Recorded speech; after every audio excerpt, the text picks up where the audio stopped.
Welcome to EFSAF's People's TV. We're at the Queen Street Community Centre in Burton, where we've been discussing Palestine and the conflict in the Middle East. And we're delighted to say that joining us is Kamel Hawwash, who is the Vice Chair of the Palestinian Solidarity Campaign.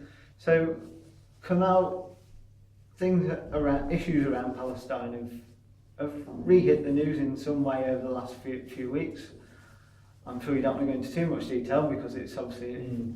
But give us some of your thoughts on the conflict and why do you think these have come up?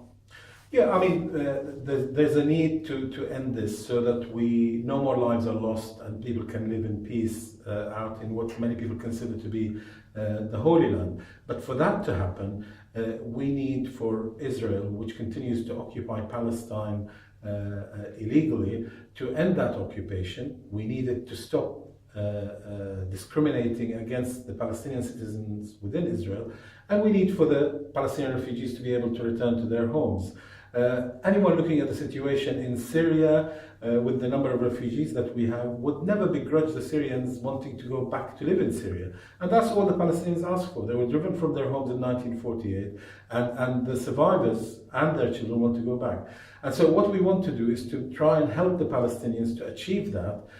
And we can do it here by putting a lot of pressure on our government to pressure the Israeli government to come to its senses and adhere to international law. What does the Palestinian Solidarity Campaign do then? And what's its activities?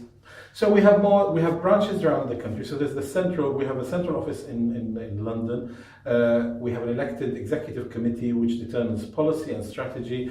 And then we have branches where the work is done by activists who support the Palestinian people.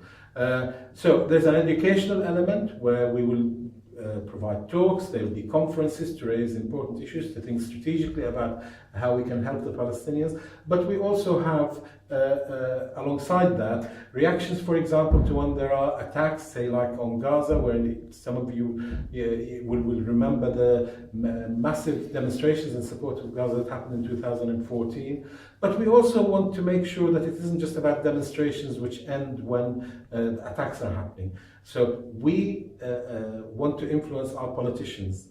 Each branch, if you like, people influencing their local politician. If they are Palestinian supporters, to support them. If they're not, to explain to them why they are wrong not to support the Palestinians. And that if they are ardent supporters of Israel, they're not even doing the Israeli people any service by standing up for Israel when it does wrong. It's important that our politicians start putting pressure on the government and then the government of Israel to end what it does.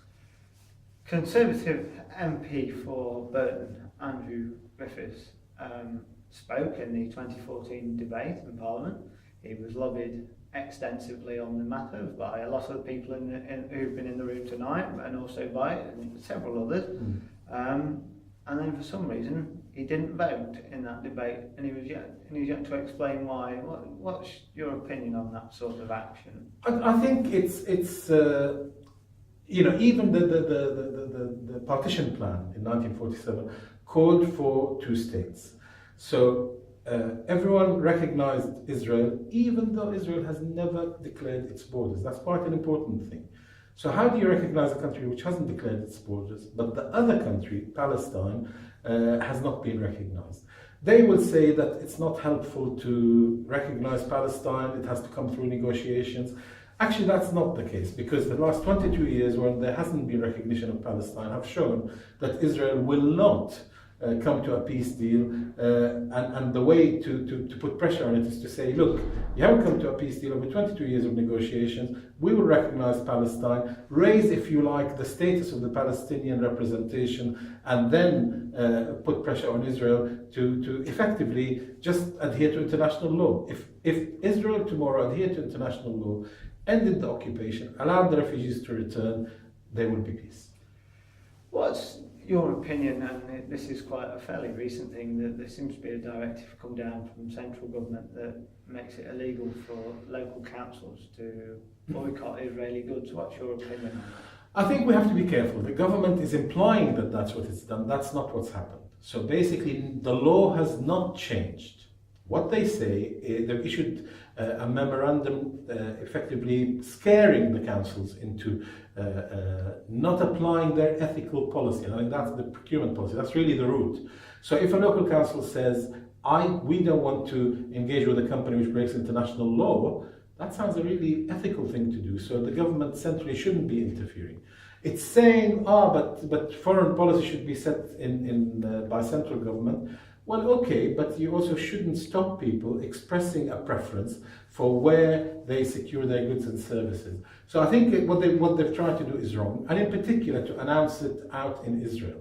So it was saying, we are doing this only for Israel, which is wrong, and people do not accept that, and I think it will fail.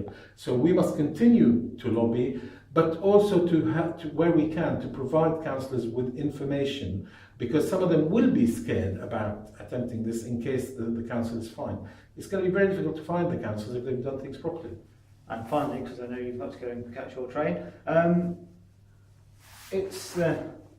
we've seen a lot in the media about anti-Semitism recently, and I noticed from obviously a lot of the literature that the PSC puts out, it's obviously totally opposed to that. But equally, we have to make a distinction between being critical of the actions of a state and being anti-Semitic or racist. Is that what the organisation tries to achieve? It's critical of the state, not the people within the state. Well, I mean, as I say, if we're talking about supporting BDS, the BDS goals are very clear. End the occupation. So any policies that continue the occupation, we should be vigorously opposing. BDS talks about there being equality among citizens. Who can argue against that? And finally, the right of return for the Palestinians is something that is an inalienable right. They have a right to return according to United Nations resolutions. And so by calling for all of that, we're not overly criticizing Israel and moving into any realm of saying we are targeting Jewish people.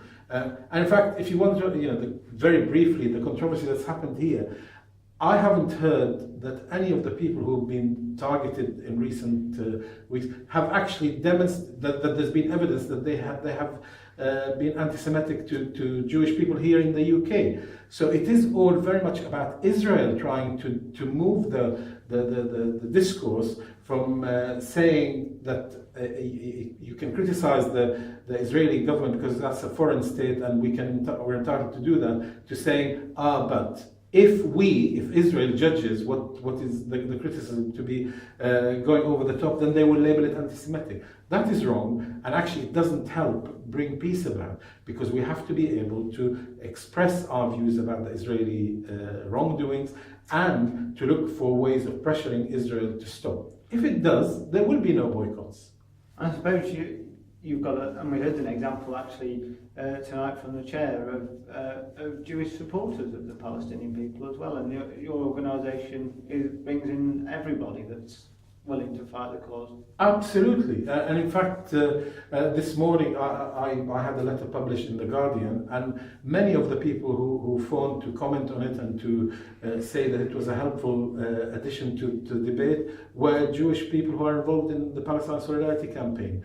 There's a group specifically called Jews for Justice for Palestinians who works very closely with us as the Palestinian Solidarity Campaign, and they are people who have seen the injustice. They are Jewish and they want it to end. Kamel Hawwash, thank you very much